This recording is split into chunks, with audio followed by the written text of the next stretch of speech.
বড় লোকদের বাড়িতে বয়ফ্রেন্ডের কথা জানানো ভার্সেস মধ্যবিত্তদের বাড়িতে বয়ফ্রেন্ডের কথা জানানো। হ্যালো।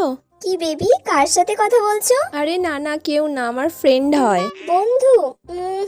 না গো মম, কেউ নয়। বড় হয়ে গেলে তো মার মেয়ে বন্ধু হয়ে যায়। আসলে মম, ওর নাম রাহুল। ওর বাবার ছটা কোম্পানি আছে আর 6টা ইম্পোর্টেড কারও আছে। তাই? তুমি এই কথাটা বলতে আমাকে এত হেজিটেট করছিলে? ঠিক আছে, তাহলে একদিন আমার সাথে দেখা করাও তাকে। ওকে মম। হ্যালো। এই, তুই কার সাথে ফিসফিস করে কথা বলছিস রে তখন থেকে? কেউ নয় মা, আমার বন্ধু হয়। না, তুই তো এত আস্তে আস্তে কোনোদিন কথা বলিস না। না গো মা। কিছু হলে বল না, বড় হয়ে গেলে মার মেয়ে তো বন্ধু হয়ে যায়। তুমি বাবাকে কিছু বলবে না তো? আচ্ছা, তোর বাবাকে আমি বলবো না। আমি ওই পাড়ার পল্টুকে খুব ভালোবাসি। ওই পাড়ার ওই ভ্যানোলার ছেলে পল্টুর সাথে তুমি প্রেম করছো? আজকেই আমি তোর বাবাকে বলবো। কলেজ যাওয়া তোর আমি বন্ধ করে দেবো, দাঁড়া। তুমি যে বললে বাবাকে কিছু বলবে না।